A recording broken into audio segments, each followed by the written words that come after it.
谁呀？开门啊！我赵廷辉，快开门！门怎么打不开？小，小，怎么回事啊？现在楼上有炸弹，我们现在立刻撤离这里，快开门啊！怎么回事？怎么回事？爸，这门锁怎么打不开？哎，早上还好好的。小赵，你刚才说那个什么炸药啊？我现在没时间跟你解释这么多了，赶紧开门吧。打不开，门锁坏了吗？打不开，快看一看，怎么打不开啊？打不开！你们也别着急，你们等我一下。啊，好啊好。哎呦，怎么看看？怎么可能呢？2个小时之内，你要不把小美安全带到这里，我们大家一起死。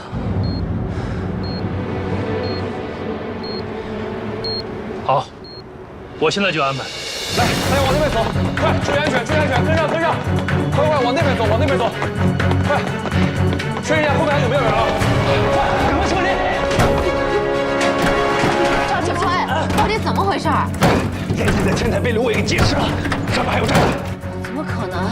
他刚才给我打个电话。我现在有必要骗你吗？小赵，你快想想办法！阿姨，别着急，放心吧，我一定安全的把你们从这救出去。你们先让一让，往后退一下。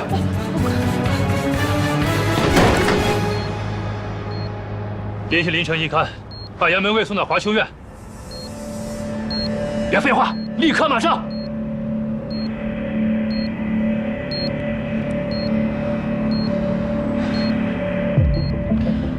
看守所到这还有一段距离，咱们都冷静一下。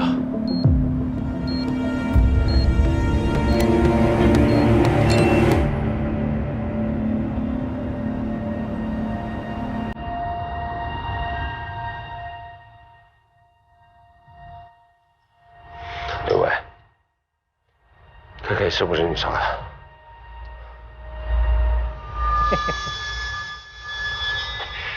严姐，你挺聪明的，怎么会问出这么愚蠢的问题？KK 那种小崽子也配我亲自动手啊？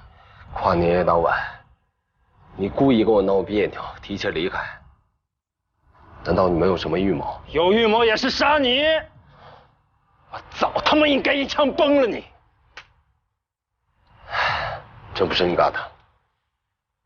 都到这份上了，我有必要骗你吗？我身上差多背他这一条人命吗 ？KK 明明就是你杀的。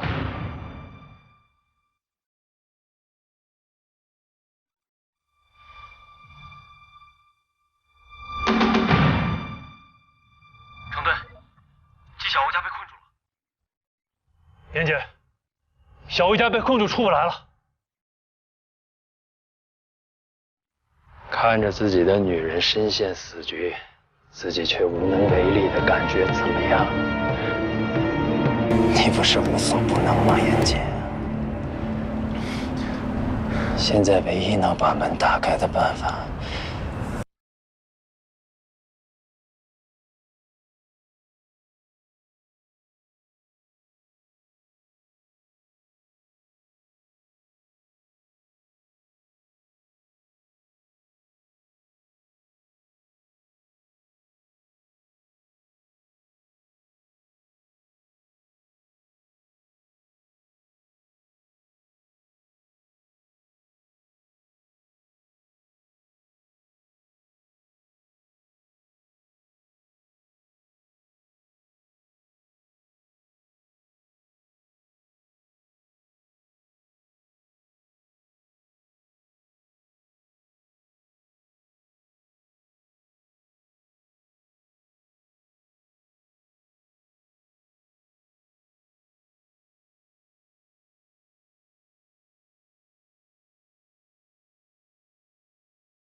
你大哥段永生是不是被你杀的？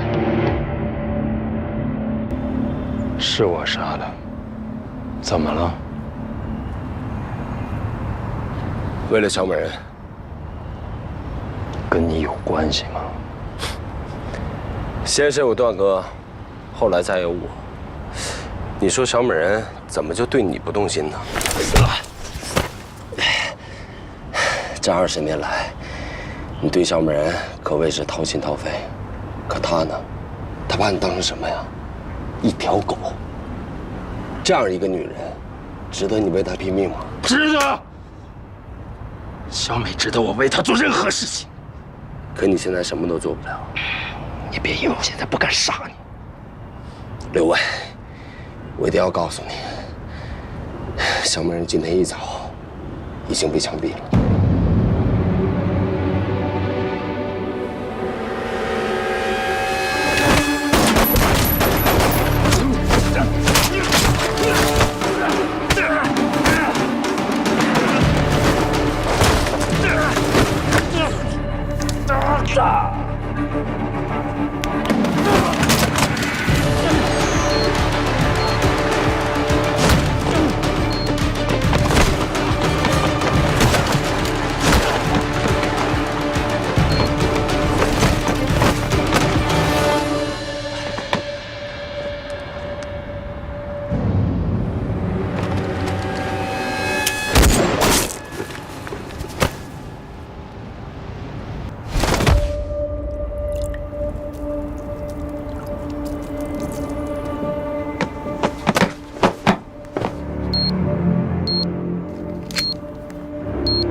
现在就能排爆大队了，这么短的时间，他们肯定赶不过来啊！喂，送一个工具箱上来，快！什么？你疯了吗？那玩意儿你拆不了，你赶紧下来！这附近都是居民，连扔的地方都没有，不成的货我总得承担。送工具箱上来，快！吩咐支队长，命令严警立刻停止排爆，进行人员疏散。是林军，严姐，上级下命令，立刻停止排爆，马上撤出。真的没有时间了，人命关天，快！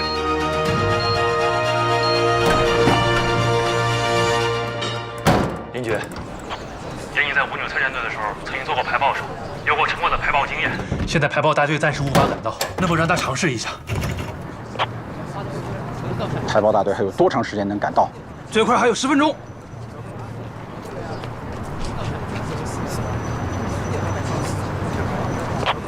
好，让严警上。是，张军辉，小武家交给你了。头，消防队长迎敌过来，来不及了。腾，电区来了。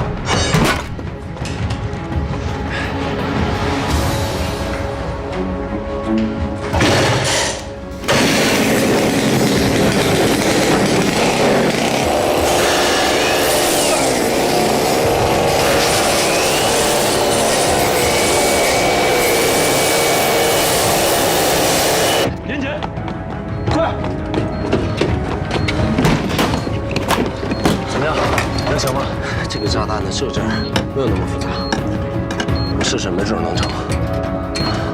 小欧现在什么情况？现在张军辉在想办法呢，你别分心了。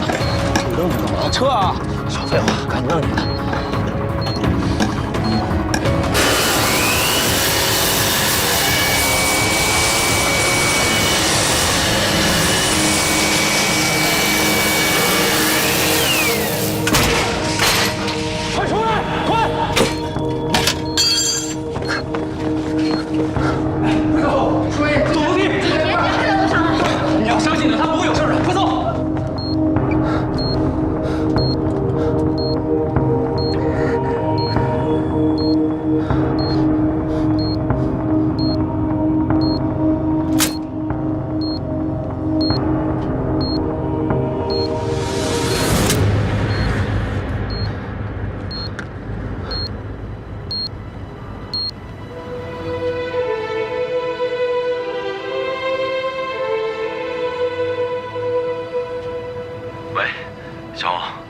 燕姐，我们已经安全到楼下了。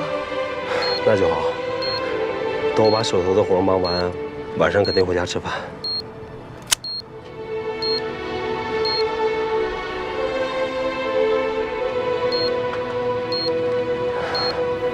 怎么了？怎么不说话了？该不会咱妈又生气了吧？没有。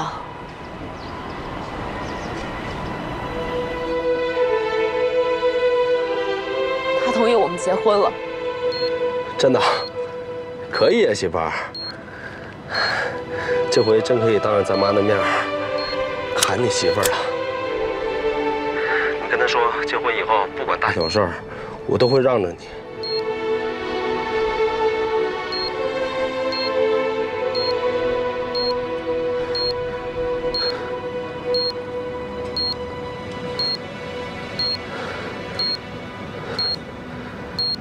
媳妇儿，你最喜欢吃的东西是什么？你做的饭。最喜欢看的电影是什么？罗马假日。那你最喜欢的颜色是什么？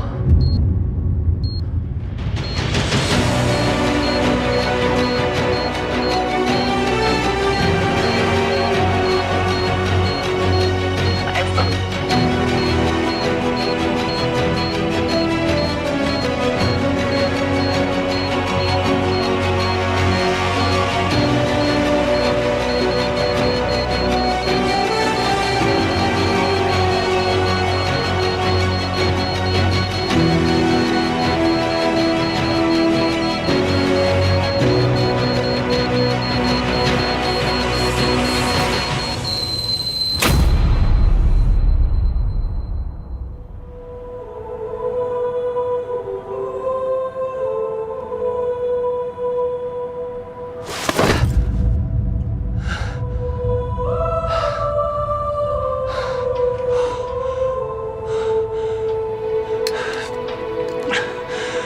情报简述。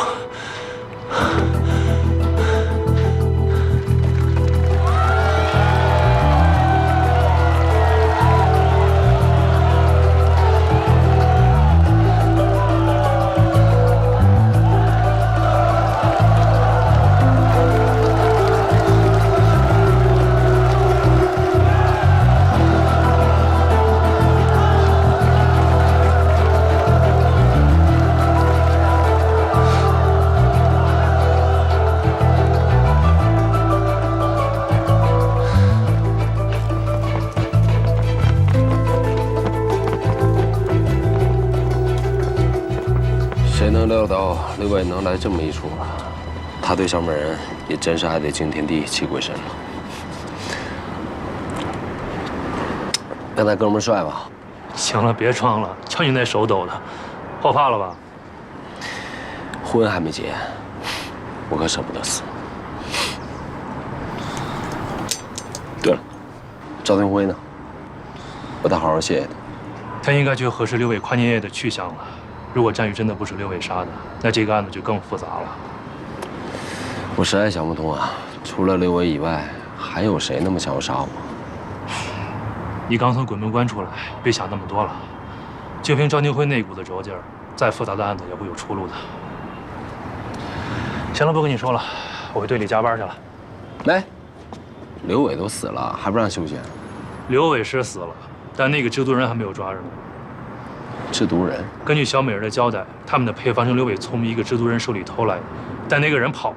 我怀疑那个人才跟6年前的案子有关。关于那个制毒人，你有什么线索？你的卧底工作已经结束了，不归你管的事就别操心了。你放心，人我一定会找到，案子我也一定会查清。你还是想想怎么照顾你媳妇儿吧。啊！坏了坏了，别说小欧了，我丈母娘才开始接受我，就出这么大事儿，我得赶紧去赔罪了。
牌牌。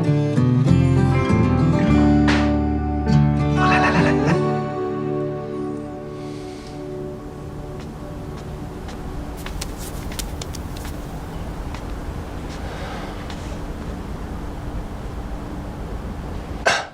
妈，原来您才是咱们家的大厨啊，难怪轻易不出手。生气就是生气，你喊100遍妈也没用。妈，严谨都累了一下午了，你好歹让他吃口饭，再教育他呀。命差点都没了，你还吃什么饭呀？严谨，你给我听好了，从现在开始，你不再是一个人，你有小欧，将来还有你们自己的孩子，无论做什么事儿，都要对家人负责任。你要彻底的铲除一人吃饱全家不饿的光棍思想。我不管你骨子里有什么英雄主义的情节，以后再上演这出惊心动魄的大戏，我就让小欧立刻换人。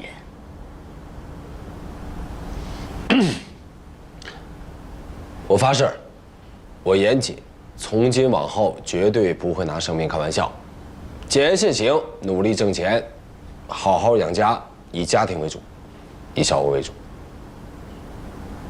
好。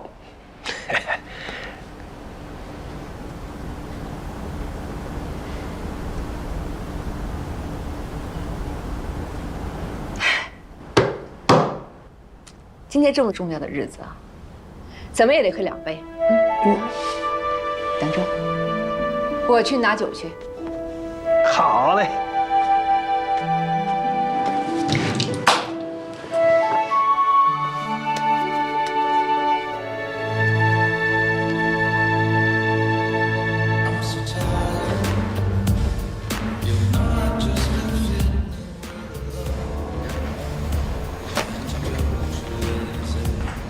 认识这个人吗？认识，这不刘伟吗？他不是跑了吗？跟他熟吗？我们这是合法生意，怎么会跟贩毒的有来往？他就是到我这儿来消费，我对他有点印象。去年的12月31号的晚上，他来过这儿吗？警察先生，我真不敢得罪刘伟。不用害怕，他已经死了。死了？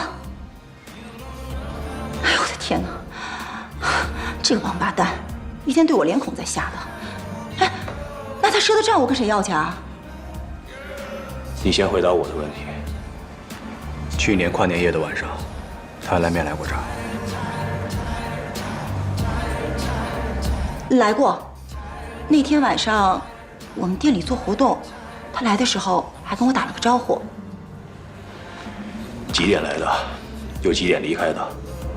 大概是晚上10点左右来的吧，然后在包房里边玩得挺晚的，第2天中午走的吧。那天的监控还有吗？呀，那肯定没有了，我们这只保留1个月的。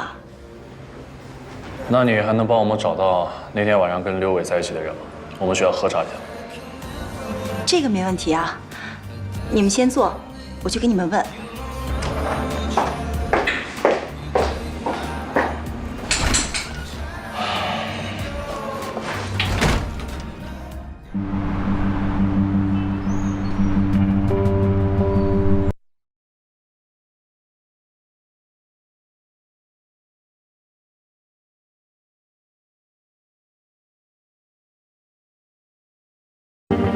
没有杀害战宇的可能性。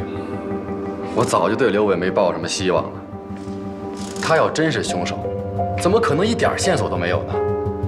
不是刘伟，也不是严谨，那还能有谁呢？这大半年高开低走的，全白费。现在，咱们连寻找的方向都没有了。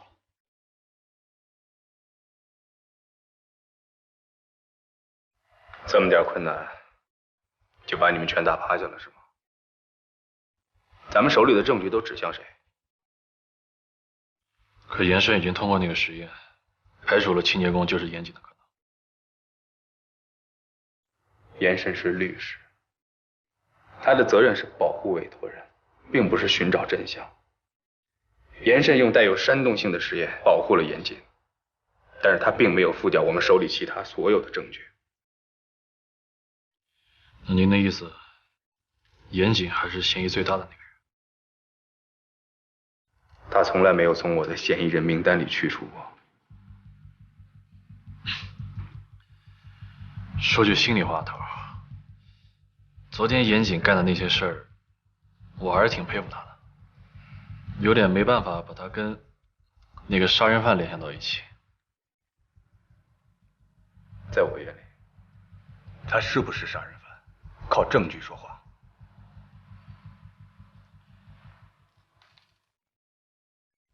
听好，继续加大力度，寻找分尸工具跟分尸现场，这个目标是永远不变的。我们还要重新研究严慎的实验到底是不是天衣无缝的，从什么地方跌倒，就从什么地方爬起来。记住了吗？是。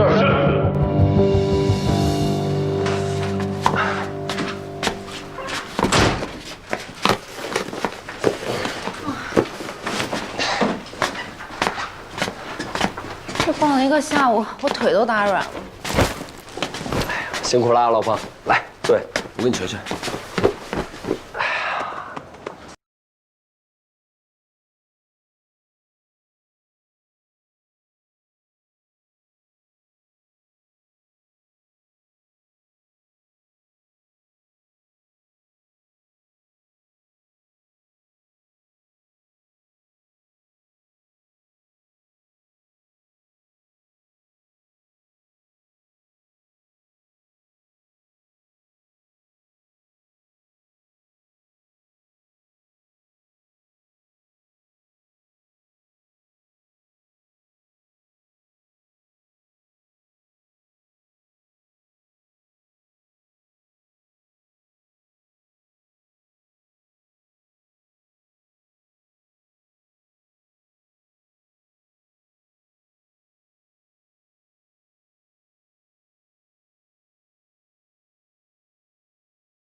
那这个女孩是谁啊？不会是你的初恋女友吧？这不是孙佳玉的女朋友，叫沈五月。啊，我们原来都一起玩的。五月，这个名字好。哎，那她现在……自我叫，肚子好饿，申请加个餐，行吗？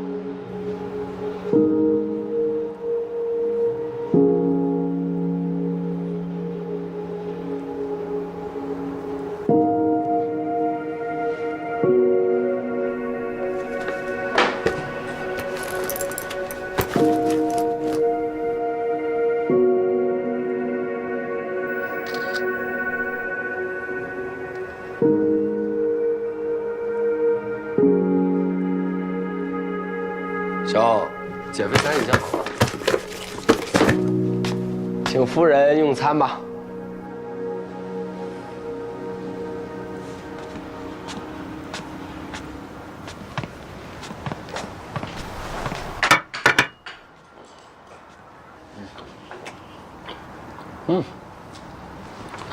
你怎么不喝啊？这个东西特别好，饱腹又通便。你试试。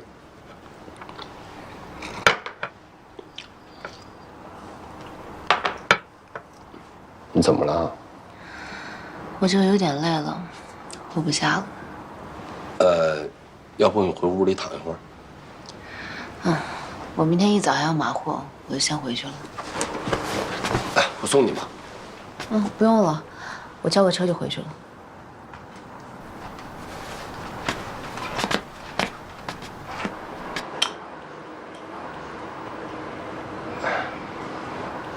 你真不用我送你吗？不用了，晚点微信联系吧。那行，那你注意安全啊。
谢妈，这可是我进季家门的证据啊，我可得收好了。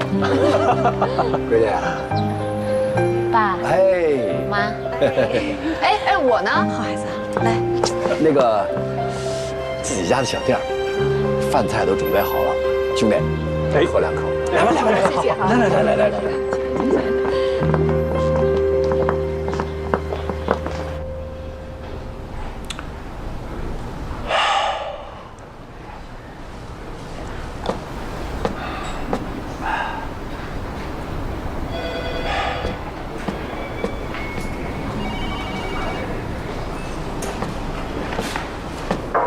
头儿，吃饭了。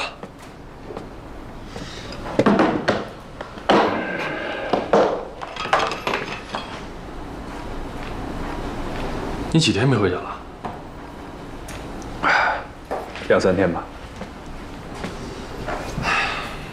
头儿，不是我说你啊，这案子永远查不完，你不能一直泡在办公室里，这样你以后可怎么找女朋友啊？不过你这话好像说的也有道理啊。今儿天儿不错呀，是该出去溜达溜达了。这样吧，盒饭不吃了，你陪我出去吃点吧。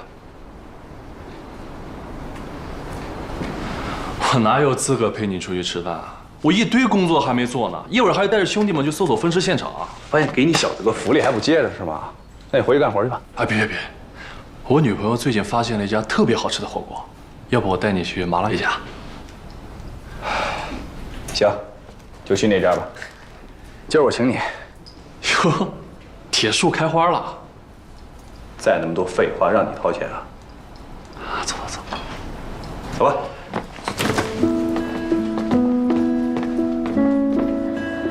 日子我可看好了啊，6月6日，这个农历的是5月初4，那个是个好日子，才子佳人，门当户对，你觉得怎么样？亲家有心了，有心，就这么定了，就这么定了，听到了吗？终于有人能镇得住我哥这泼猴了。怎么说话呢？我要是猴，那咱爸咱妈是什么呀？你嫂子是什么呀？越来越坏了。爸妈，我敬您2老一杯，感谢您养育了这么好一个闺女。从今往后，我会好好对小欧的。好，来，爸，给您坐。挺会说话了。只要他不欺负你就成。谁欺负谁呢？爸妈，我今天特别开心，因为我终于嫁给了爱情。我觉得啊，自己是世界上最幸福的人。我和严谨啊，以后一定会好好在一起的。好。小欧，有句话，妈早就想对你说了，要不是你，严谨现在还不知道是死是活呢。他的命是你给的。妈，这件事儿已经过去了，我永远都相信严谨。就是妈，今天大喜的日子，别想那些不开心的事儿了啊！我哥跟我嫂子经历这么多才走到今天，往后全是好日子。是啊，往后全是好日子。来，大家干一杯啊！为了好日子啊！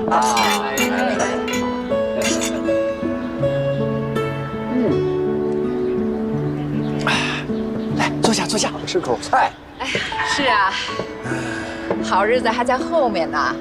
我们呀，赶紧锻炼身体，等着抱我们的孙子。是。亲家母，你可别给孩子压力啊。小欧啊，生孩子的事儿自己定，想什么时候生就什么时候生。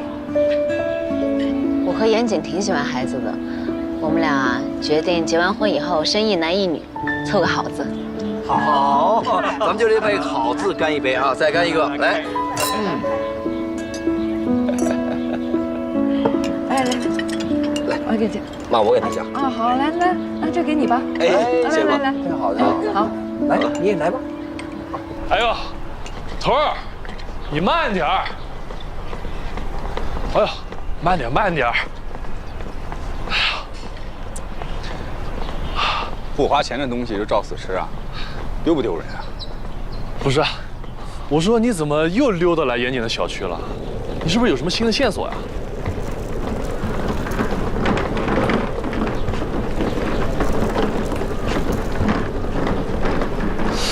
头儿，这个运尸路线法院已经核实过了，而且之前我们也已经实验过很多次了，没有问题啊。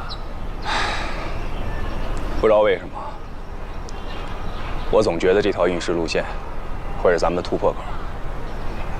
来都来了，有枣没枣的打一竿子吧。走吧。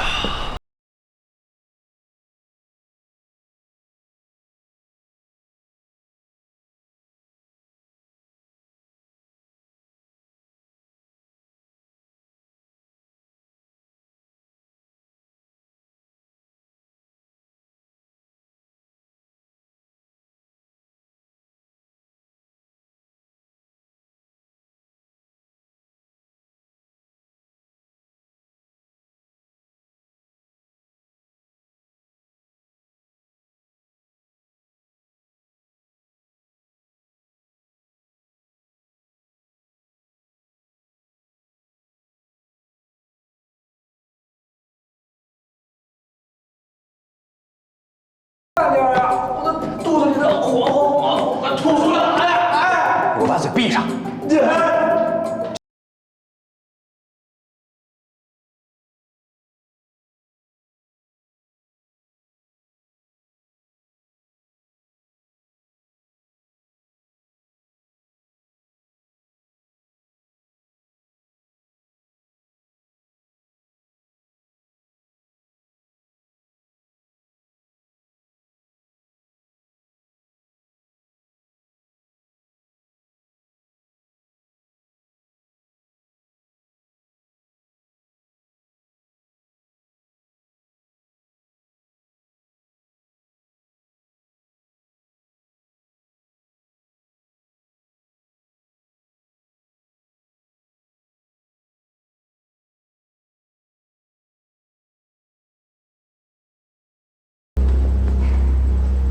现在小孩床真贵。哎，你们俩这订婚宴也办完了，接下来该是盛大的婚礼了吧？嗯。你怎么看起来一点都不兴奋啊？我昨天晚上失眠，今天白天话说多了。失眠？该不会严谨宠爱的你一晚上都没睡吧？瞎说什么呢？我结婚前就住店里面。这都什么年代了？结婚前还分开睡？哎，想什么呢？说呀！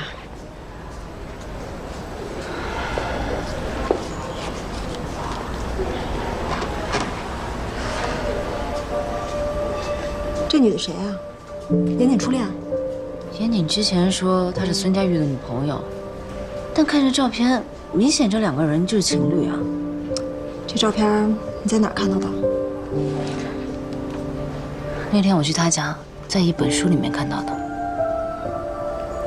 那这事儿可就不简单了。你也觉得不简单啊？如果严谨交代了其他前任，而刻意隐瞒了这个，那就说明很有可能是他给这孙佳玉戴了绿帽子。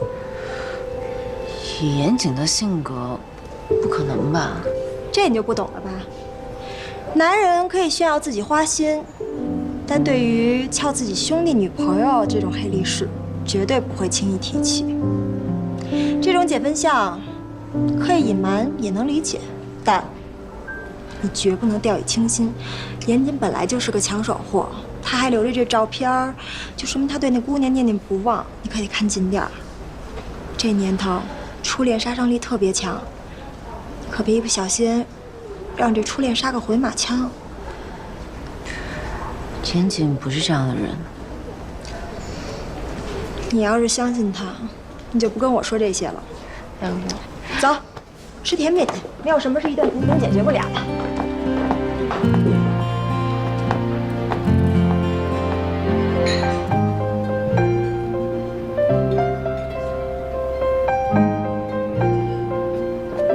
吃了甜品都能你的愿望，真扫兴。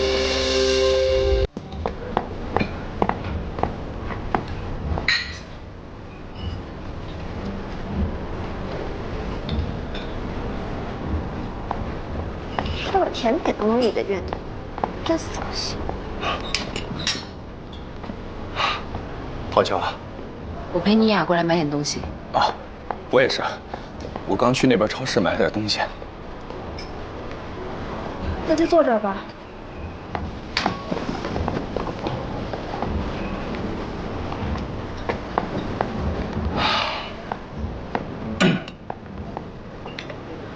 赵警官不是最不喜欢吃甜食了吗？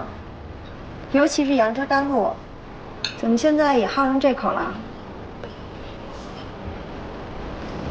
该眼馋的眼馋，不该惦记的，趁早死了这份心吧。嗯。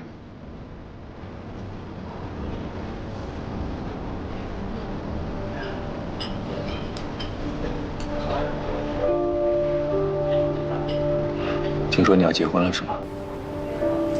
恭喜你啊！谢谢。这么大的钻戒，赵警官1年的工资都买不起吧？方妮雅，我说的是事实啊，早知今日何必当初。赵廷辉，小欧的婚礼定在下个月，到时候你一定要来沾沾喜气啊。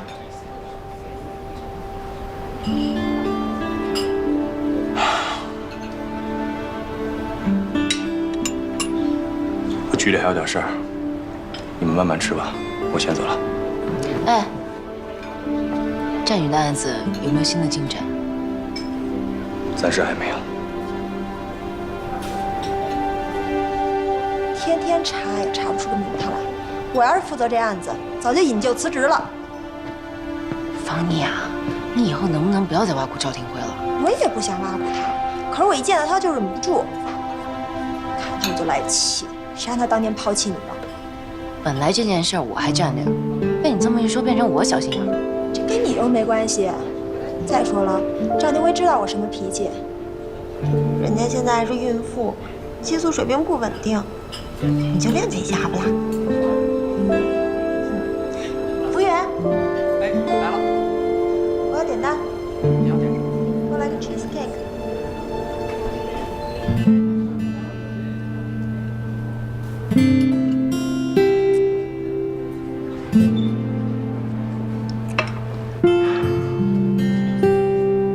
你怎么不吃啊？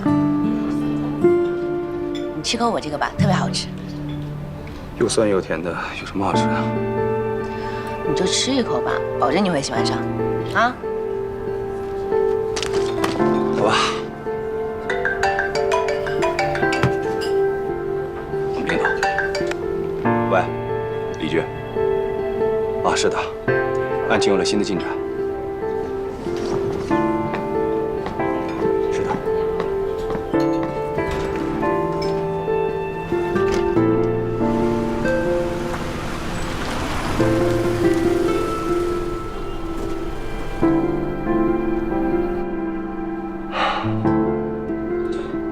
你看，这队里的紧急情况，改天我再约你吃饭吧。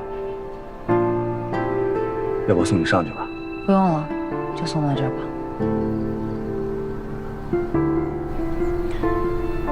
小欧，赵廷辉，你爸妈同不同意我不在乎，我在意的是你的想法。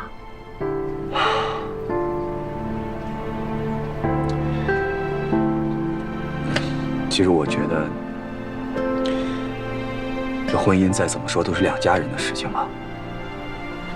如果我们得不到父母的祝福，好了，我知道了。这一年，你为了我跟家里闹了不少别扭，我不想再为难你了。长痛不如短痛，咱们就在这儿分了吧。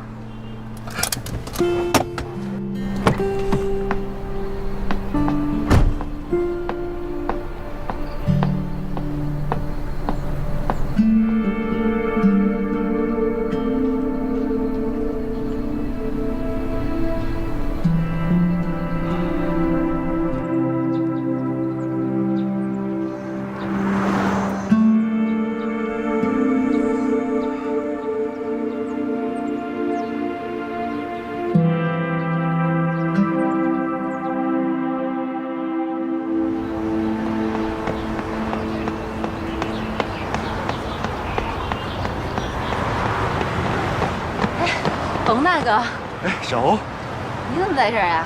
这话我应该问你啊。今天你怎么想着来跑步啊？减肥呀，总得在婚礼上美美的吧？看来这减肥都成女孩子的信仰了。你跑完了吗？还得跑一会儿。怎么着？我带你跑会儿。好呀，好久没跟你一起跑步了。走。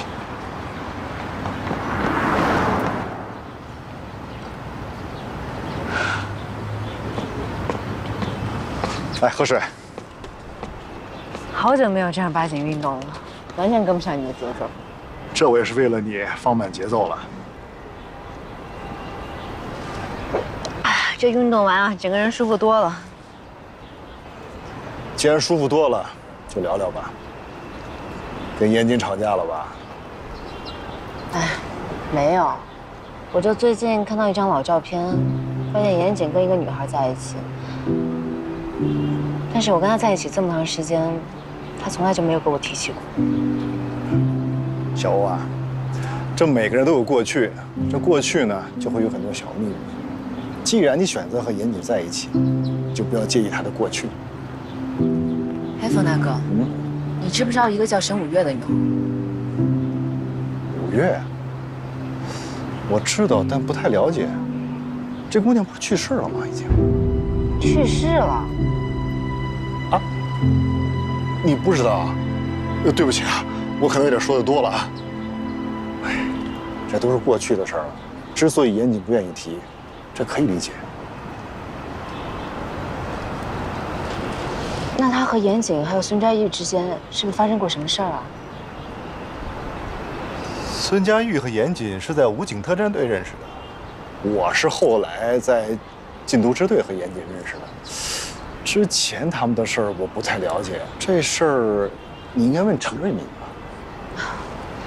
我要这样去问陈大哥，他肯定觉得我很八卦。那你就直接问严谨啊，这样对谁都好。哟，我该去接乐乐了，要不我开车把你送回店里。啊，不用了，我想再坐会儿。那行，那我先走了，拜拜。拜拜。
厨房收拾的差不多了，客厅怎么样？还不错，跟我想象的差不多。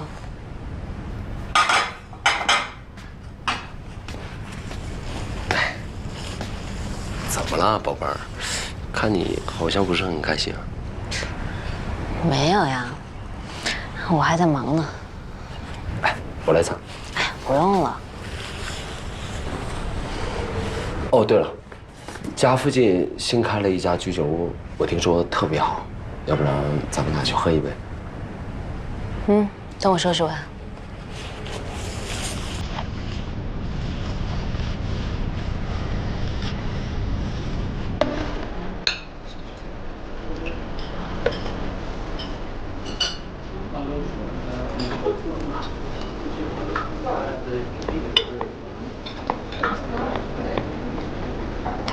不想减肥也不至于自暴自弃吧？啊？我一连喝了好几天了，今儿就想多吃点。行，吃，不就是婚纱里多塞个几个肉？我陪你一块吃。老板，再给我一份刺身拼盘，一份炸猪排。好的。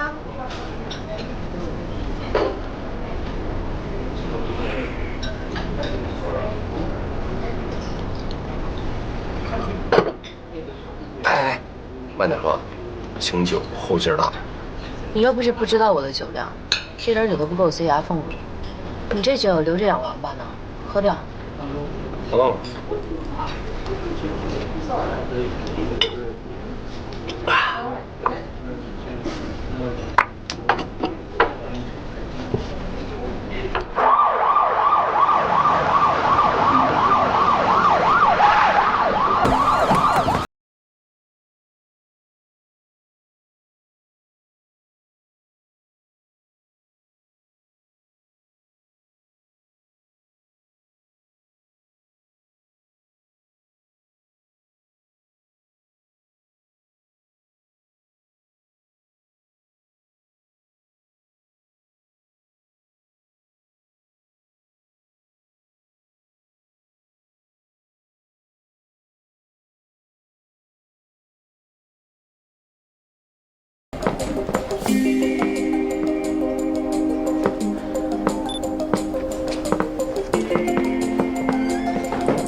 姓名？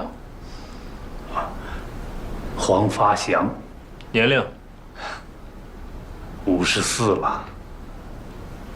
老黄是吧？哎，知道为什么抓你吗？我这还正想问您呢。抓我的那个警察说我是什么制毒人。警察同志，我连初中都没毕业，我怎么可能会制什么毒啊？我再给你一次坦白的机会啊，你好好想一想自己都干了些什么。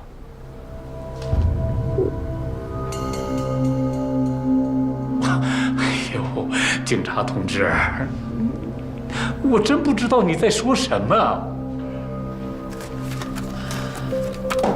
这是5月10日的晚上，我们在溧源市的郊区金陵村发现了一个制毒作坊。这个带院子的平方有60多平，你就是在这里制作毒品，然后通过网络卖给那些买散货的买家和吸毒人员。围剿当天你的确是不在现场，但你逃跑前遗留下的生活物品都还在。茶杯杯口的唾液和指纹，以及衣物上随意一根头发的 DNA 都可以证明你就是这个院子的主人。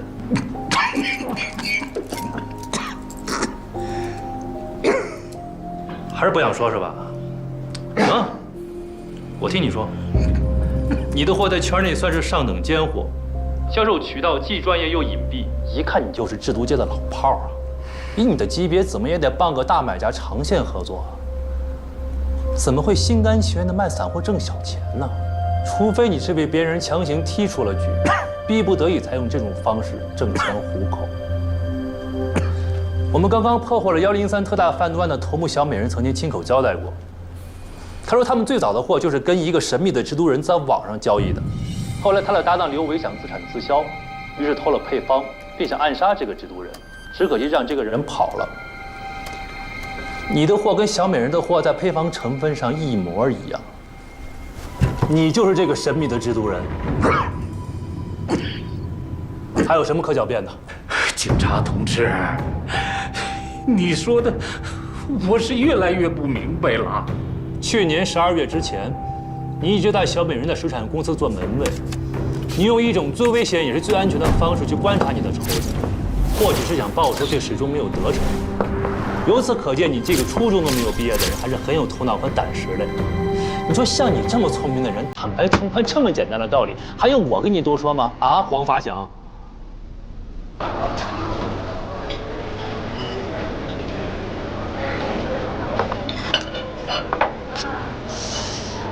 谁家的小孩这好？好看在哪儿啊？哪儿都好看，尤其是那张大嘴。妍姐，你是不是就喜欢大嘴妞？不是，我只喜欢你的大嘴。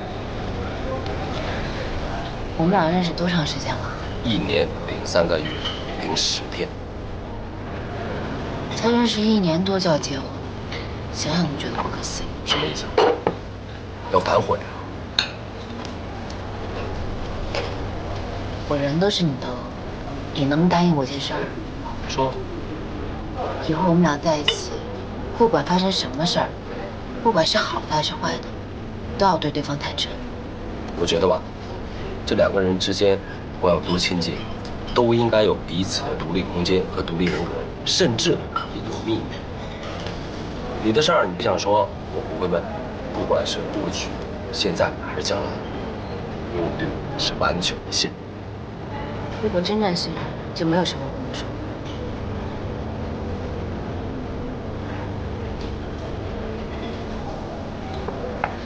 你跟沈五月到底什么关系？不是说过吗？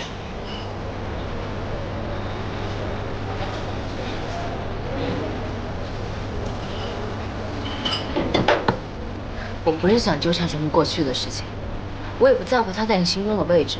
我只是希望我们之间可以坦诚相待。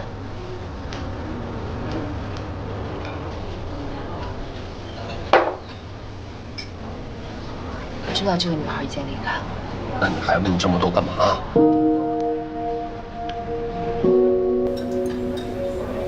你之前说她是孙佳玉的女朋友，我信了。但如果你是我，看到这样的照片，你会怎么想？难道你不好奇吗？我们今天坐在这儿喝酒，像讲故事一样聊聊过去，不为过吧？不是所有的人和事儿都可以当成故事讲给别人听。为什么？你们之间是有那么难以启齿吗？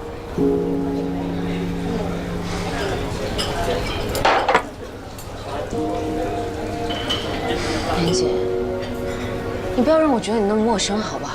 我真的不知道你们之间到底发生了什么事儿，能让你提都不能提。难不成沈五月的死还跟你有关系啊？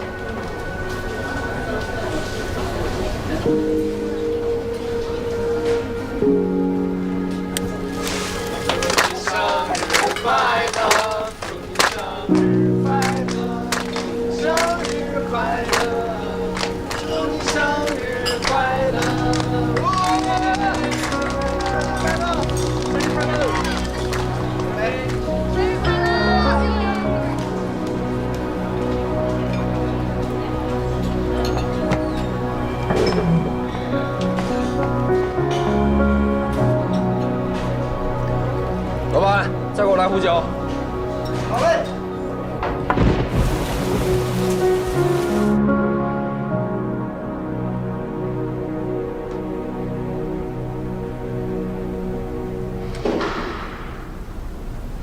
留给你坦白的时间不多了，你到底说还是不说？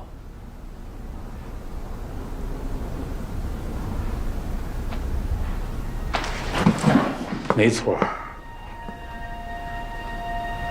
小美人以前的毒品是我供的货，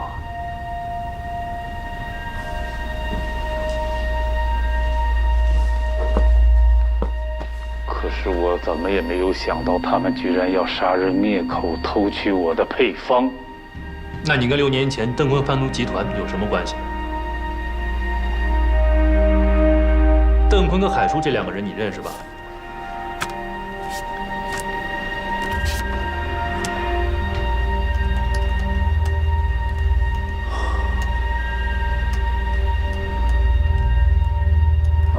说了，还能给我减刑吗？你自己选择什么路，你自己不清楚吗？想活命当初为什么要制毒呢？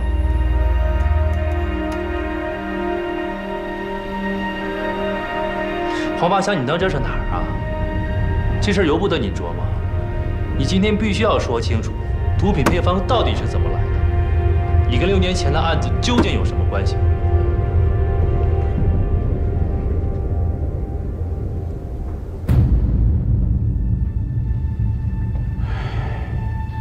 配方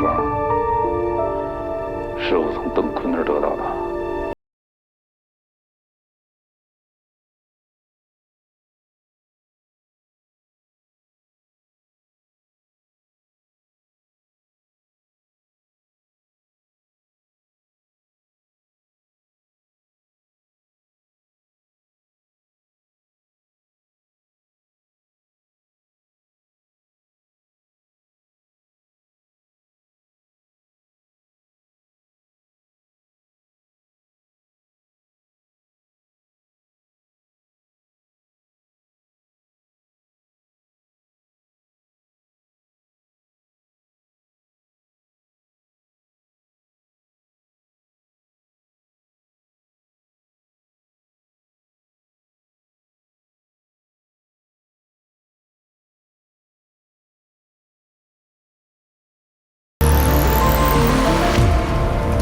是当时还是缉毒警察的严谨。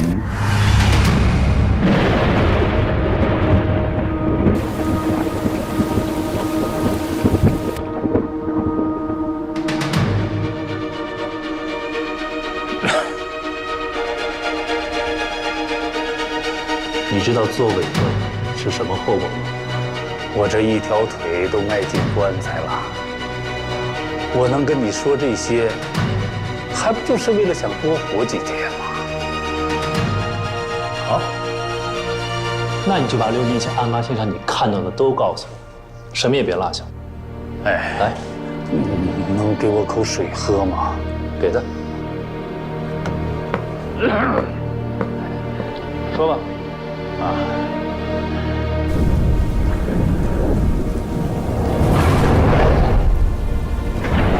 我就是海叔手下的一个小工，每天就在工厂里打杂。海叔的货呀，纯度特别高，人也手细，所以那些年邓坤一直跟海叔合作。海叔用了1年的时间，研制出了一种新型的毒品。很快，他们就定好了日子，要跟这个邓坤进行交易。地点呢，就在中缅边境附近山林里的秘密制毒工厂。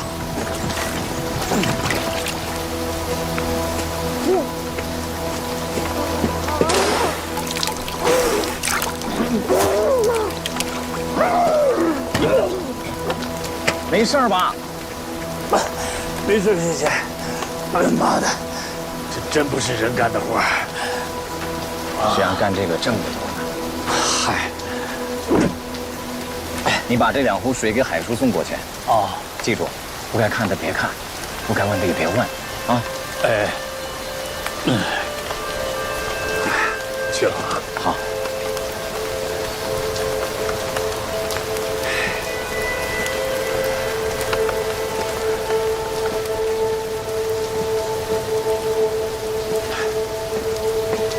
站住！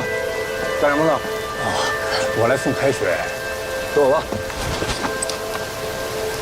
我去，给我就行了，回去。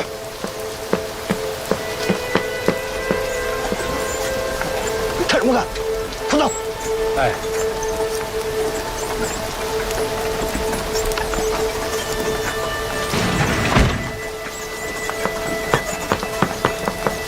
海叔可能怎么也没有想到，有朝一日，他会死在自己贴身保镖的手里。从现在开始，这儿就是我的了。配方现在在我手里，想跟着我挣钱的，把枪都放下。怎么着？不乐意啊？那算了吧。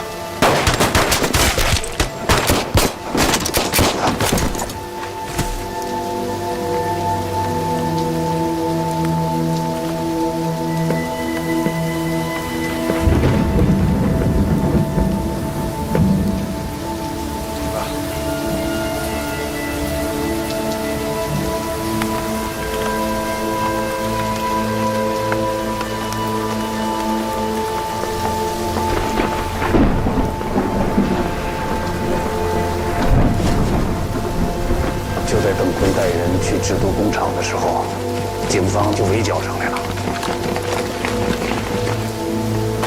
枪声一响啊，哎呦，那厂子里面就往上跑啊！那工人就跟没头苍蝇似的到处乱跑啊！我当时我也懵了，这吓得我拔腿就往西边的这个树林子里边跑啊！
颜律，这2套衣服选哪套啊？颜律，就白色那套吧。好，那就搭配这件黑色的吊带和红色的口红喽。那我们就先把衣服换一下，再做最后调整。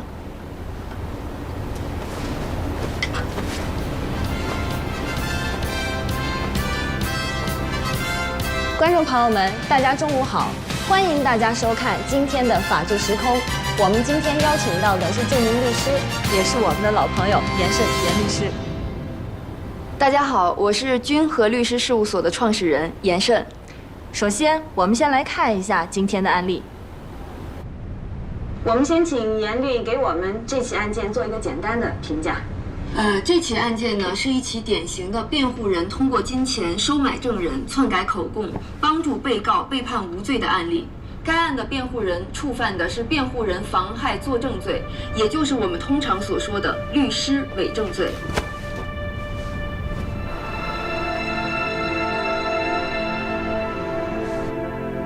后来我看报纸的时候才知道严谨脱罪了，判了张国强的死刑，证据就是落在现场的一只鞋。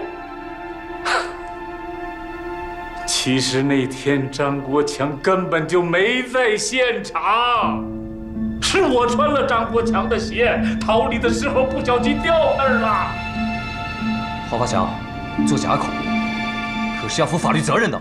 警官同志，我敢对天发誓，我没撒谎，没说谎话。审判长，各位审判员，照片中的这只鞋是在案发现场新找到的证物，已经核实，这只鞋正是制毒工人张国强的。请问张国强，你对我刚才所说的话有疑问吗？没有。好，这只鞋你是如何遗落在案发现场的？请详细说明。那天我趁乱逃跑，就跑进林区了。也就是说，你之前向警方撒了谎。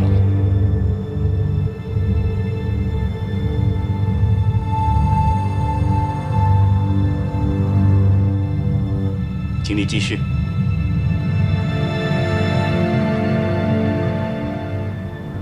那个卧底警察是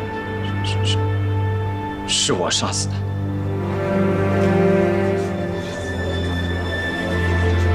安静，现场安静，请犯罪嫌疑人继续陈述案情。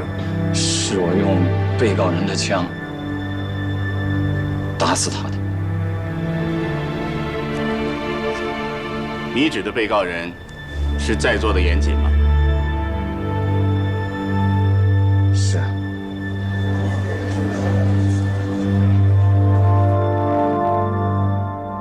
那天张国强还有工厂的工人四处逃，那我也不知道他怎么让警方抓住的。你当时怎么就穿了张国强的鞋呢？我们俩都是海叔工厂里的小工，我们俩住上下铺，平时关系特别的好。围剿那天呢，正赶上我的鞋弄脏了，没鞋穿，我就穿了他的鞋。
规定，在刑事诉讼中，辩护人、诉讼代理人毁灭证据、伪造证据，帮助当事人毁灭、伪造证据，威胁、引诱证人违背事实改变证言或作伪证的，都属于犯罪行为，处3年以下有期徒刑或拘役；情节严重的，处3至7年有期徒刑。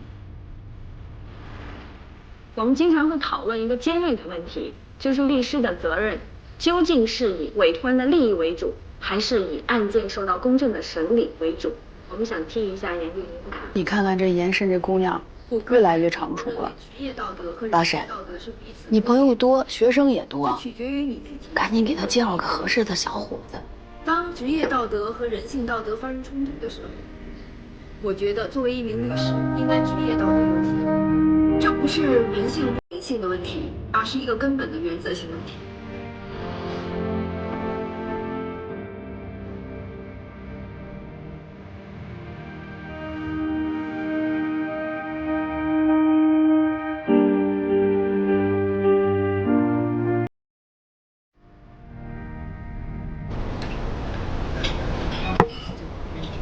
今天的法治时空就到这儿了，感谢您的收看，再见，再见。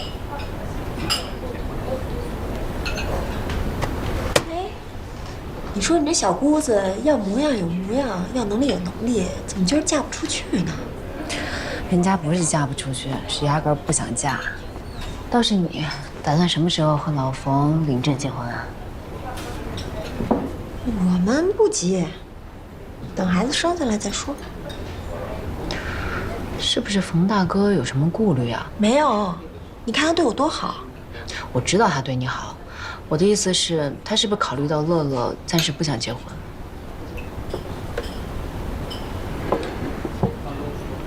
那也不是，乐乐其实挺喜欢我的，只不过我一直没有明确的跟他提过这事儿，所以老冯也就没提。冯大哥不提怎么行啊？这孩子都有了。你们未婚同居本来就不合适，现在孩子都怀上了，这样拖着不领证可说不过去啊。只要老冯能跟我在一起，对我对孩子好，早结晚结我都觉得挺幸福的。哎，对，你问没问严姐那照片的事儿啊？她跟那姑娘还有孙佳玉到底什么情况啊？吵架啦？你知道有没有结婚证的愿意为了心爱的男人生孩子？你犯得着为了张照片跟他吵架吗？所以你到底是问还是没问啊？我问了，但他没有说。我觉得吧，有些事情不需要弄那么清楚，尤其是以前的事儿。既然他不想说，一定有他的理由，我何必强人所难？只要不影响我们俩的生活，我也不会介意的。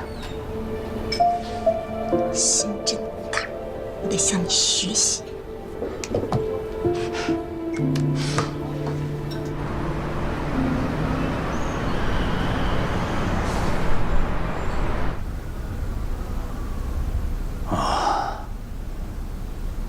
陈警官呐，你了解严禁这个人吗？你知道他为什么要去当这个卧底呀？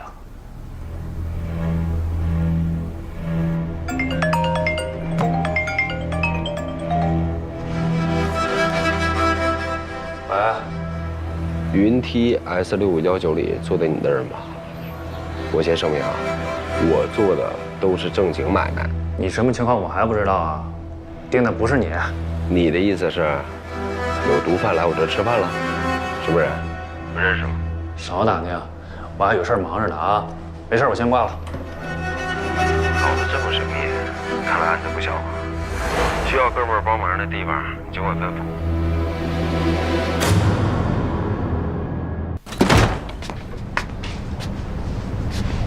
挺舒服啊，严总。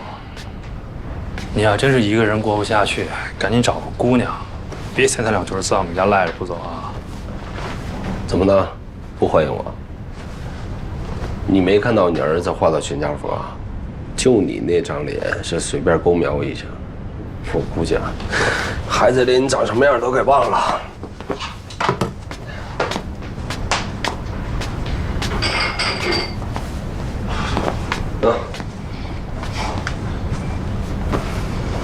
你最近查的是小美人吧？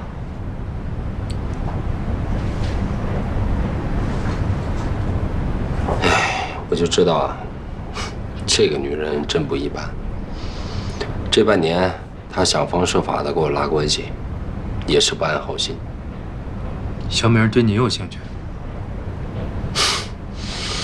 我估计啊，是对我的背景和人脉关系有兴趣。她一直想要拉拢我合作，但你也知道，我这个人啊，嫌麻烦，能躲则躲。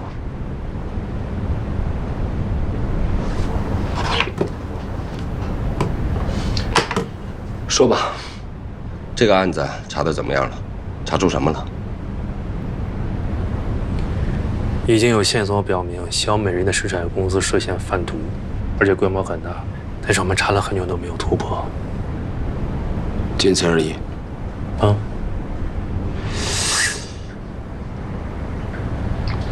看你这遮遮掩掩的样子，我就知道这个案子肯定不一般。说。最新缴获的那批毒品成分与浓度和5年前的案子一模一样。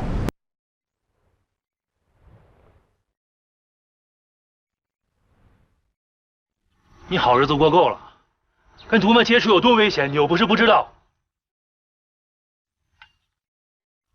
二子是因为这个案子而牺牲的，到现在这个案子还没破，你觉得我会甘心吗？我不管你甘不甘心，我不可能让你去冒险。小美人他们做事非常谨慎，你不是也一直没有办法从他们内部获得情报吗？这么下去，他们的毒品会源源不断的流入市场，到时候会有多少人因此被害？你有想过吗？严姐，二子已经没了，我不能让二子他不能白死，我不管付出多大代价，这一回我必须要上。相信我。只要咱哥俩联手，一定事半功倍。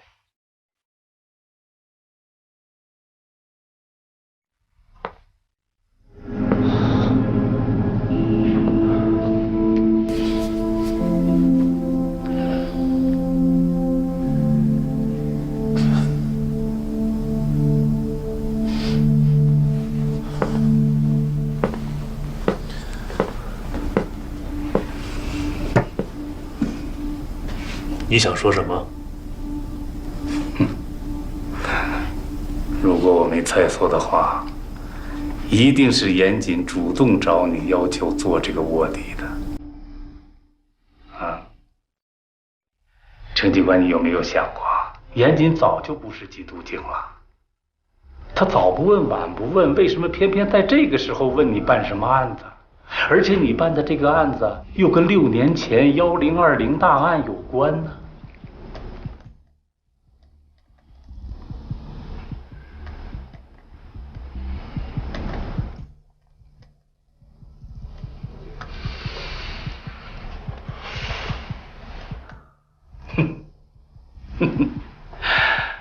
我就知道，严谨没跟你说实话。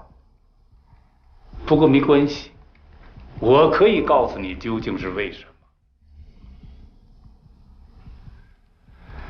其实，在严谨主动找你当这个卧底之前，我曾经给他打过一个电话。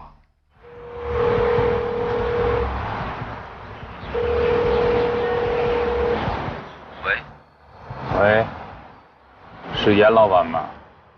是我，哪位？我是谁不重要，重要的是我知道张国强是替你冤死的。严老板，当年顶着杀人凶手的罪名过日子，挺难受吧？你的家人和律师为了救你，也是煞费苦心了。到底是谁？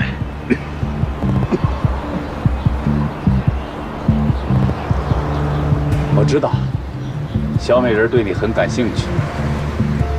如果你愿意配合警方，除掉他和刘伟的贩毒集团，我会让你知道我是谁的，也会帮你永久隐瞒这个秘密。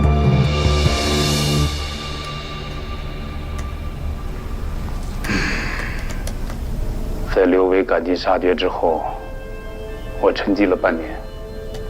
后来我到了水产公司当门卫，我的目的就是寻机复仇。可是我观察了好长时间，我才发现，凭我一个人的力量是根本没法捣毁他们这整个集团的。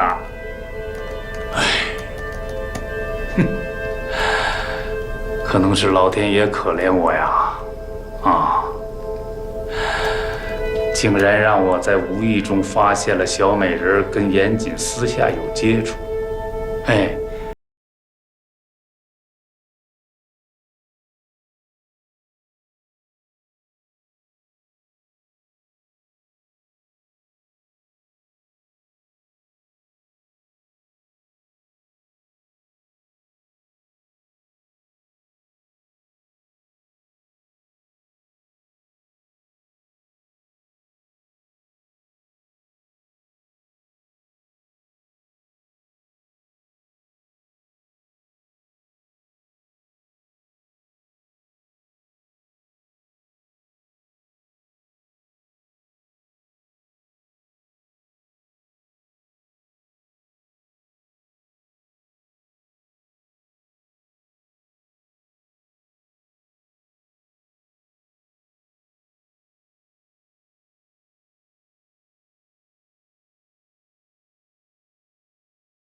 严总你好啊，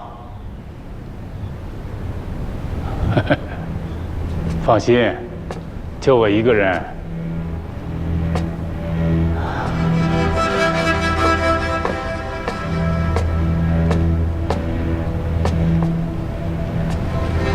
是你，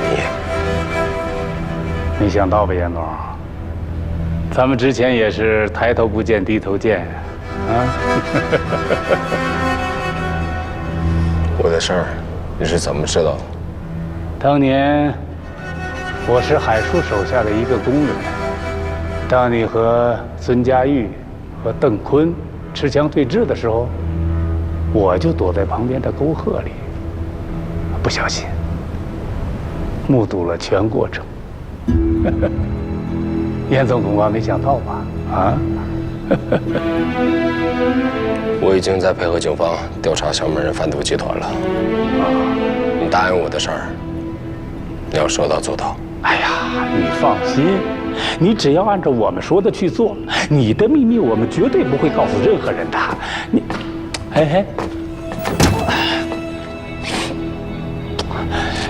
我想知道，就你现在这副样子，你能不能完成我们之前的约定啊？啊，吸毒的人我可见得多了，多半都丧失了意志，你可不能误了我的事儿啊！你放心吧，我比你更着急除掉他们。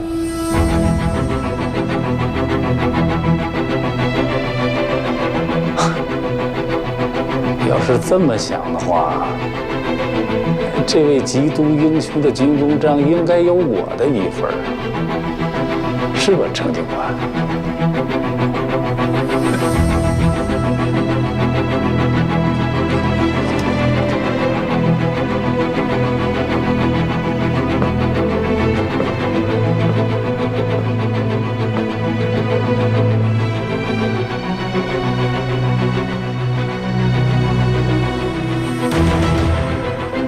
程警官，你真的了解严谨这个人吗？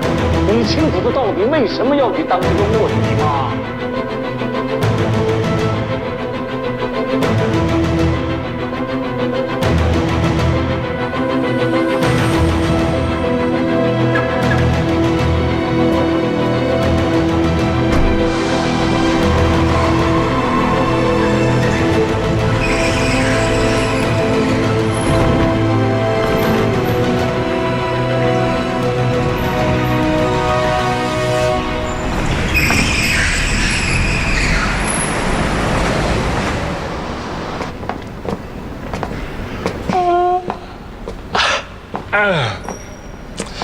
喝的是咖啡吗？越喝越困啊，你这。最近搜索分尸现场，每天只能睡3、4个小时。别说咖啡了，兴奋剂也不顶用啊。听你这意思，投诉我呢是吧？不敢不敢。分尸现场筛查的情况怎么样了？东西和北边的郊区都已经找过了，所有有嫌疑的地方都已经至少搜索2遍以上，还是没有找到，就等南区的结果了。小陈，喂，有消息了？好吧，我跟赵队沟通一下。怎么了？警犬队这几天连轴转，今天早上又有2只警犬倒下了。想说，你要不要考虑考虑让他们休息一天？不能休息，要在6月份到来之前，把这个案子给结了。这都5月中旬了，这哪来得及啊？反正不能停。现在是雨季了，让兄弟们照把劲，再坚持几天。等这案子结了，我请大伙儿吃火锅。这严谨跟季小欧的婚礼好像就定在6月初吧？这么着急不会？明白了。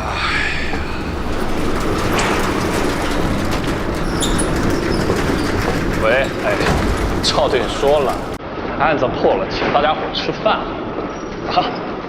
大家再辛苦辛苦啊，辛苦。哎呀，你怎么那么烦人呢？不要惹你陈哥不高兴，懂不懂？还跟我聊什么火锅？你那个地儿料不行，懂不懂？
也就是说，在这15分钟内，我的当事人需要从居住的8楼下到地库，沿着地库盲区的路线走，然后再来到清洁工出现的位置。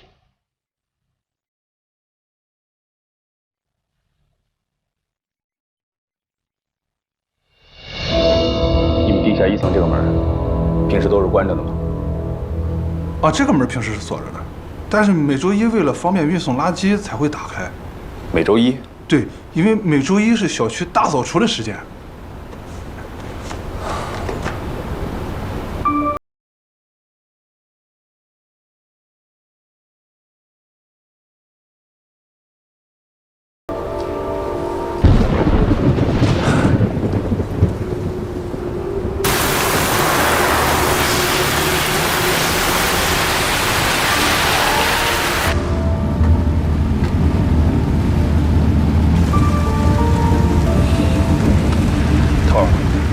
严慎的试验被打翻，那就代表那个清洁工人有可能他就是严谨。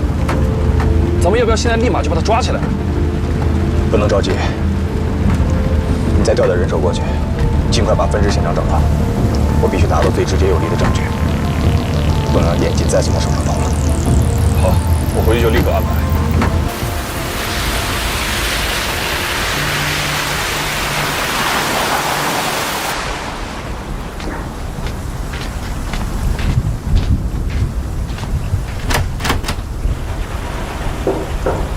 你睡个觉锁什么门啊，老程？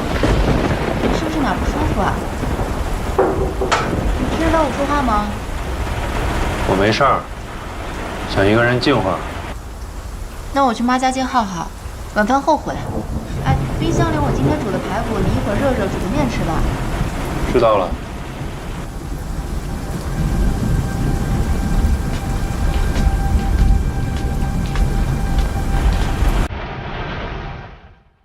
你真的了解严谨这个人吗？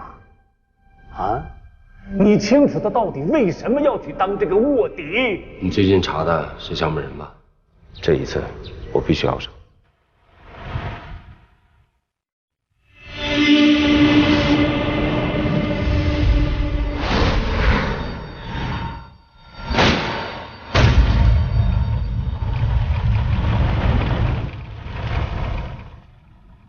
咱哥俩联手，一定事半功倍。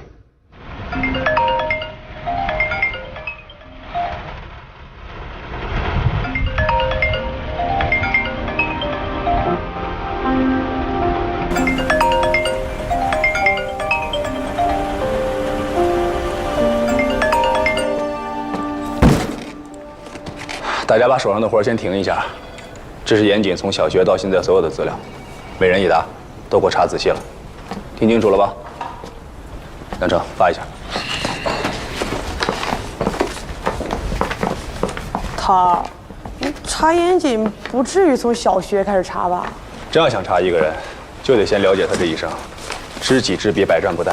行了，干活都速度点。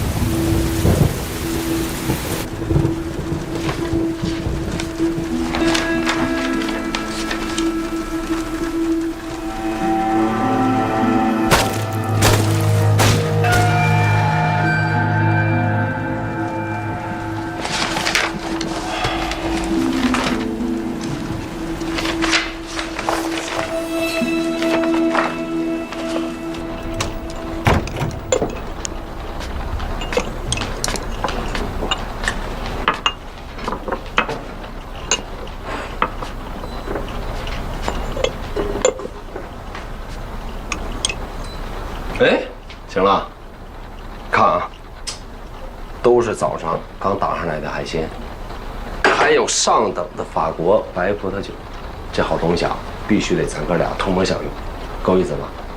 我早上给嫂子打了个电话，她说啊，今儿你休息，在家补觉呢，我二话没说我就杀过来了。我今儿啊必须得给你补身体，说吧，这螃蟹啊是想吃清蒸的还是香辣的？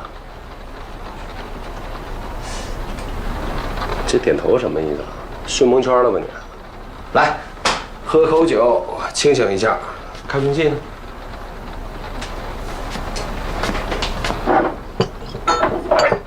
别要这个了，这个有劲儿。行，难得大哥好兴致，开了。那我忙活菜了啊。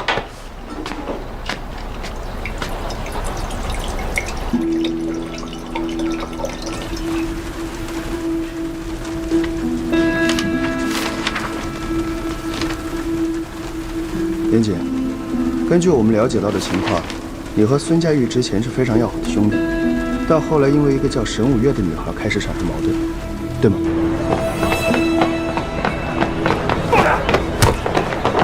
这什么严谨？五月变成什么样了，知道吗？都是因为你。要是他自身原因，跟我没关系。等等，大家都是兄弟，有什么话不能好好说？啊？你问他把我当兄弟吗？还是我以前兄弟吗？从来没想过跟你严大公子攀兄弟。行儿子，好啊，从今天开始，咱们哥俩老死不相往来。好，但如果五月再因为你有三长两短，我不会放过你。沈五月的死和孙佳玉有关系吗？这跟案子有关系吗？请你如实回答。孙佳玉在做卧底前就跟沈五月分手了，但她并不接受，一度陷入消沉，染上了毒品，吸毒过量去世。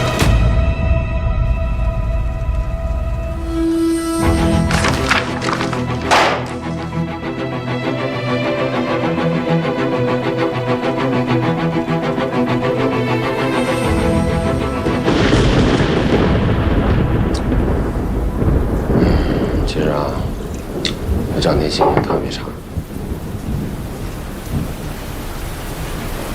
怎么了？哥们儿给媳妇儿给得罪了，正闹心呢。前天啊，小欧在家收拾东西，在书里头翻到了我跟沈五月在宁海拍的照片。你说照片怎么就夹在那本书里了？我真给忘了。你之前没跟他提过沈五月？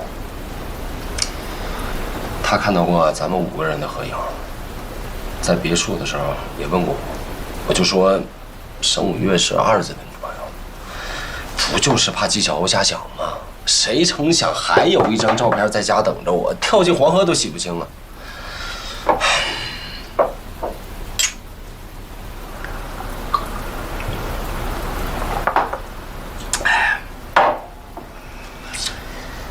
小欧问我也没别的意思，换作是我也会问，但我也不知道为什么，我就是特别不想回忆过去的事儿。我真希望自己能够彻底的失忆，把之前所有的痛苦统统忘掉。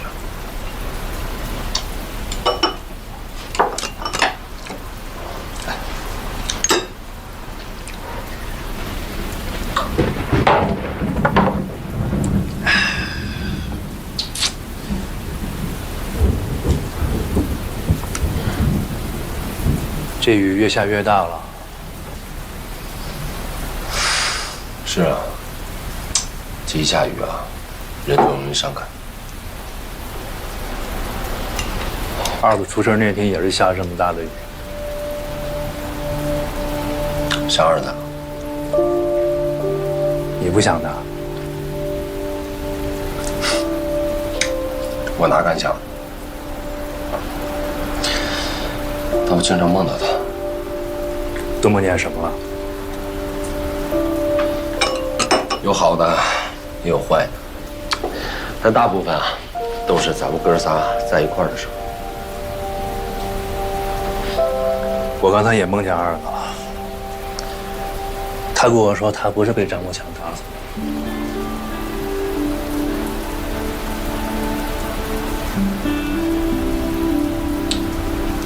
嗨，一场梦而已，别想多了。改天啊，咱们俩去看看儿子。我也应该把要结婚的好消息告诉他了。好啊，来，吃个螃蟹。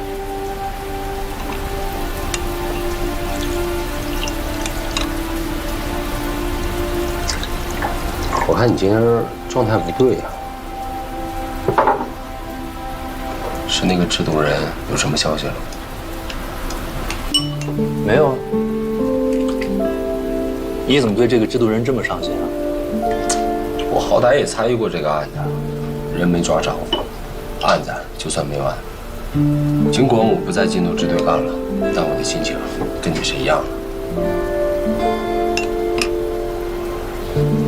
你跟肖美人接触这么久，真的就从来没有听说过这个制毒人？怎么了？根据肖美人提供的线索，我们充分相信这个制毒人就是6年前的漏网之鱼，他很有可能是从邓温身上偷的配方，就是说他在二子的死亡现场曾经出现过，不排除他目睹了案发时的一切。他目睹了现场又怎么样？杀害二子的凶手张国强不是已经伏法了？是。下一个好了，我给端过来。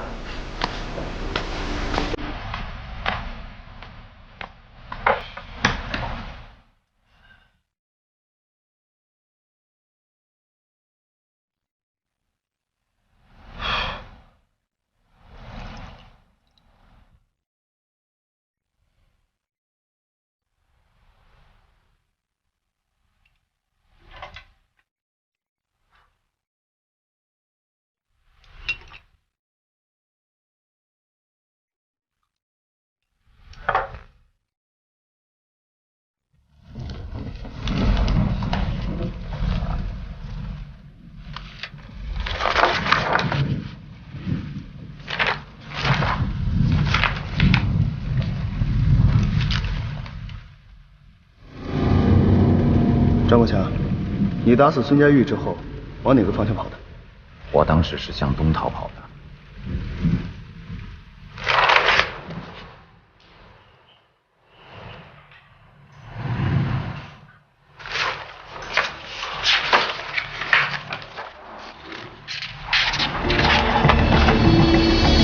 你再仔细回忆一下，你在打死孙佳玉之后，到底是往哪个方向逃跑的？西边，我方向感不太好，之前跟警方说错了。后来我仔细回忆了一下，是西边。你确定吗？确定。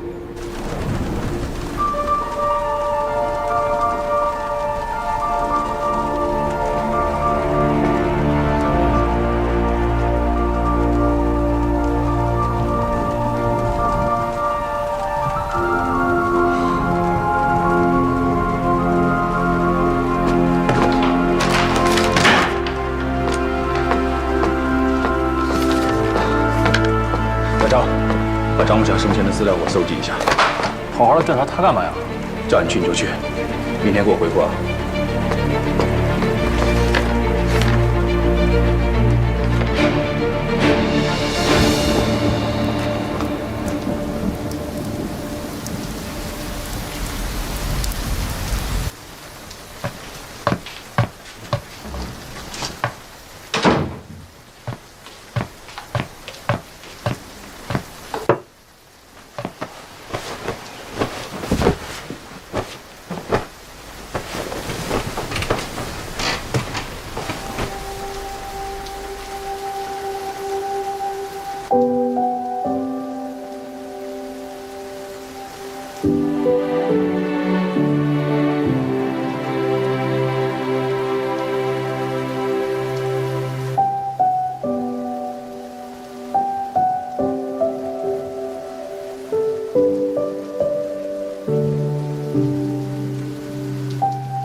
姐，喝点茶。好漂亮呀，是樱花吗？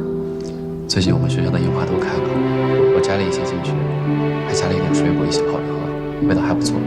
那就叫它4月的午后。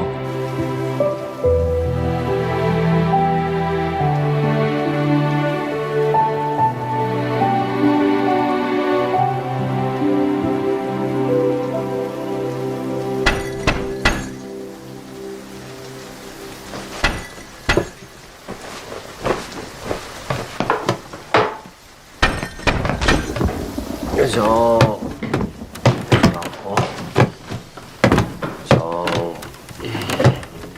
还是年轻。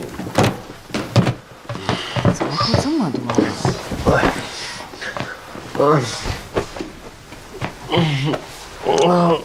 小，干嘛呀？小，对不起，我不应该骗你。你骗我什么了？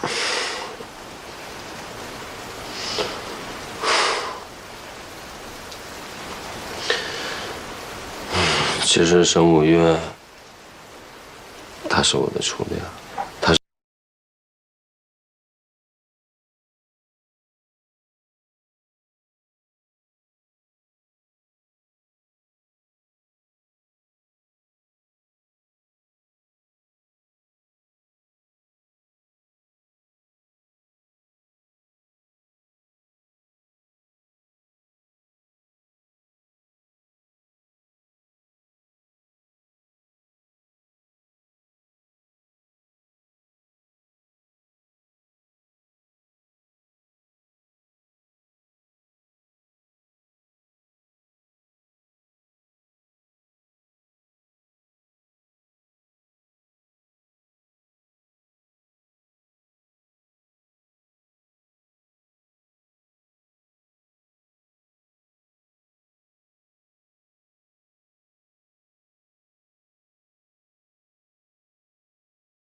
到餐厅里吃饭，我意外的捡到一个手机。这屏保上是一个姑娘，看起来特别干净，我印象特别深刻。我就猜啊，她一定会回来找她的手机。我就一直在那等，我等啊等，等啊等，2个小时以后，她回来了。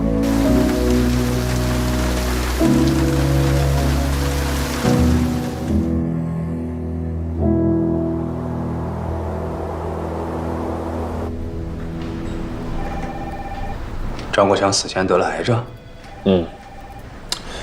我去了张国强的村子，跟他之前的朋友聊了几句，说他生前四处借钱，为了看病，具体什么病不清楚。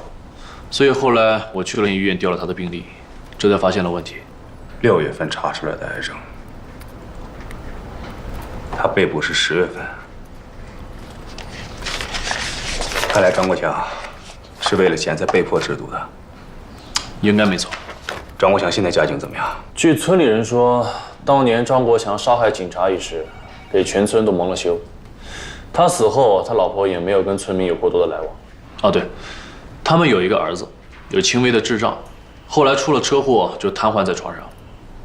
我偷偷去他们家看了一下，发现他们家有一个比较新的2层小楼，院子里晒了很多粮食，还种了不少果树。这点让我很奇怪。按理说家里死了男人，又有一个病孩子，日子应该过得比较难才是啊。这样，你去趟银行，把张国强跟他老婆的银行账户查一下，看看有没有大额存款的记录，啊，顺便把严谨跟严慎的也一起查了。你的意思是张国强是被……干活去吧。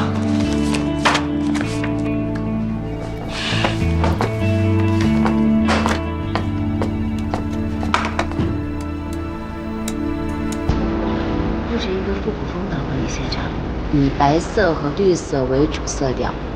没问题。婚礼当天只有我们双方的亲朋好友，人不会特别多。仪式完了之后，大家可以尽情的开派对，有音乐、美食和美酒。大致就这样。季小姐的想法非常的棒，还做了这么专业的 PPT， 真的是很用心。其实我也不太懂，就在网上找了一些婚礼现场的图片，选了一个自己喜欢的风格。好，就按照这样来设计。没问题。那季小姐，您对音乐方面有什么要求呢？如果可以的话，找一个4重奏乐队就够了，最好有一个优秀的小提琴手。好。还有，婚礼当天在宾客席位第1排给我留2个最好的位置，留给2个不能到现场的朋友。没问题。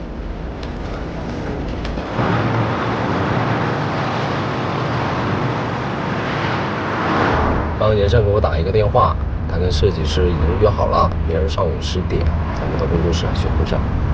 这么去吗？那我明天在店里等你，咱们俩一起吃早饭吧。好。严胜他怎么样啊？我听他说话的声音，好像有点感冒。那咱们俩去看看他。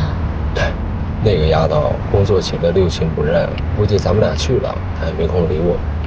那你这个当哥的也不能不闻不问啊。再说还有我这个小嗓子。就知道你们俩好。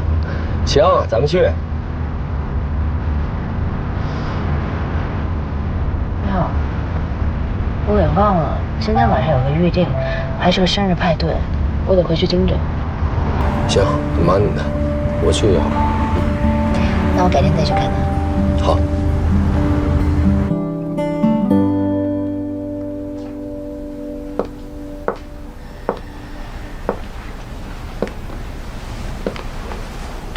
妍姐，睡着了。几点了？8点多了。您都感冒了，要不早点回家吧？我送你回去。我刚吃了感冒药，特别困，再躺会儿。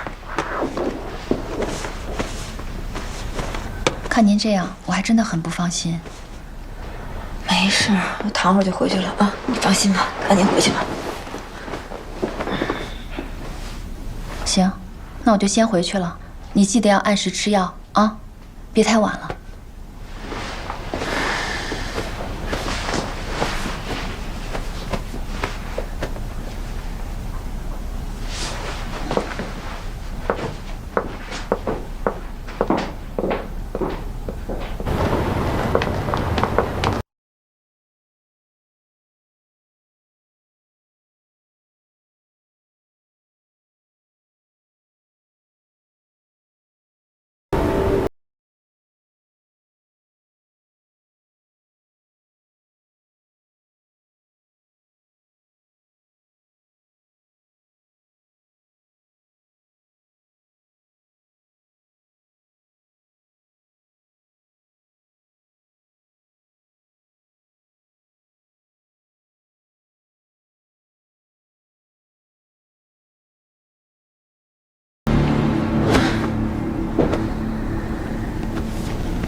你来干什么？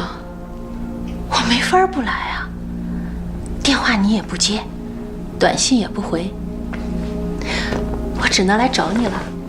现在赶紧离开，否则我就报警了。报警？哎，好啊，我正好想找警察呢。我想跟警察说说你干的龌龊的那些事儿。